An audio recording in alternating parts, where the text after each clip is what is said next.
Now, I didn't personally do this. And if you're listening and you think prank calls are funny, don't do this. This transcends jokes. This is illegal things that these people did that I was just there to listen to.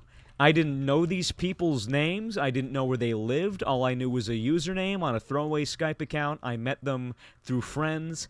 There was no way I could have reported this to the authorities, and believe me, it should have been reported to the authorities.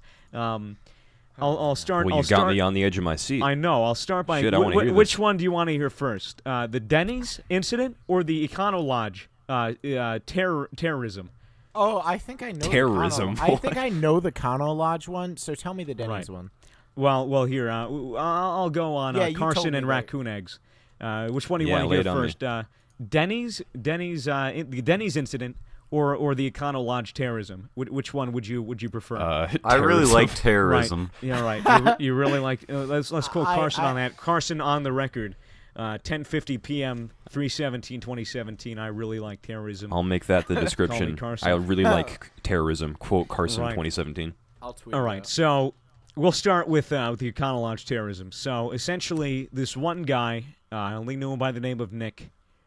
He went on, he called a random EconoLodge in the middle of nowhere, just one random number pulled off, just off of Google. You'd Google like EconoLodge, and it was usually in an area that's rampant with abject poverty. Like he'd call up Detroit EconoLodges, he'd call up Camden or Newark or Trenton. Pretty much just fucking anywhere in New Jersey essentially is a place of abject poverty, and and basically he'd call up these areas and say, yeah, could you put me through to a room number, and he'd just give a random room number in hopes that someone was staying in that room, and he'd go, oh yeah, I'm family, I'm Mr. Blank. I can already tell where this is going. He'd make up a name, you can't. and he was connected. If there was somebody staying in that room, he was connected to them, and this was almost always done in the middle of the night, around 2 or 3 in the morning, right? So this is some random black family, just some random black mother, waking up and saying, "Hello, who's this?" And he would say, "Excuse me, ma'am, this is John from the front desk. We have an emergency.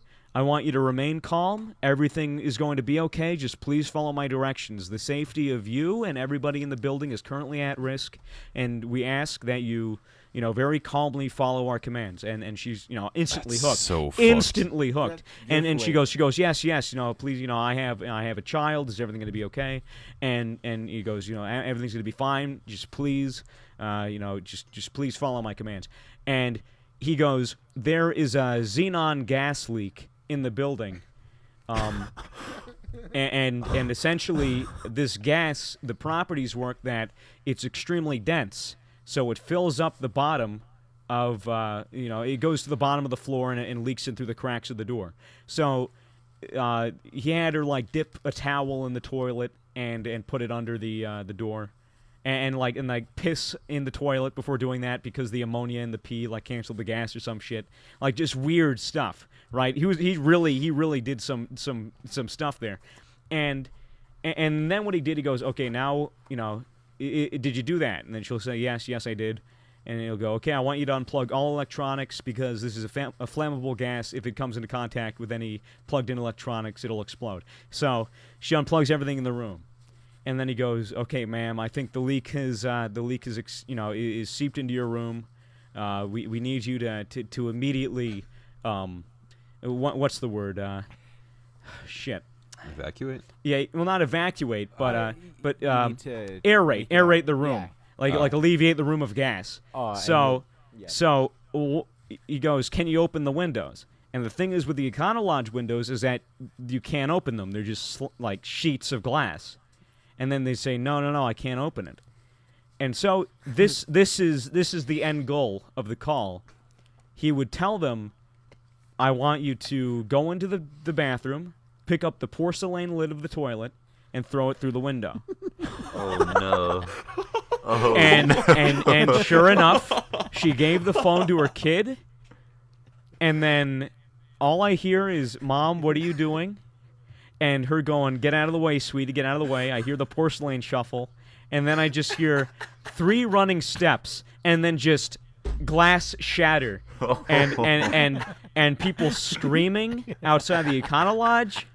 I hear banging on the door of people trying to get in, and her just panicking. And then there's just the managers just saying, "No, ma'am, it's not a legitimate call. It's not legitimate." And she's just like, "What?" And I mean, and before that even happened, after she threw it out the window, the guy told her, you need to alert other people that there's a gas leak. And it wasn't xenon, it was a radion gas leak. That's right. So they had her bang on the walls and screamed as loud as she could, radion gas leak, until people came in. So that was EconoLodge terrorism. He did that to about 10 EconoLodges, all across the United States. You guys are the worst. I didn't do any of this. I was just along for the ride. I didn't know what the fuck they were doing, and I was just in these calls, and I just thought it was hilarious at the time. And I'm like, if I could report these guys, I fucking could. I mean, I would if I knew their information. I didn't know where exactly they were calling, and I didn't know any of that. And as far as I know, all of this stuff, it was insured, it was repaired, so there was really no harm done. But inciting panic and destroying property at 3 a.m. isn't exactly like the nicest thing to do to people. That transcends a prank, right?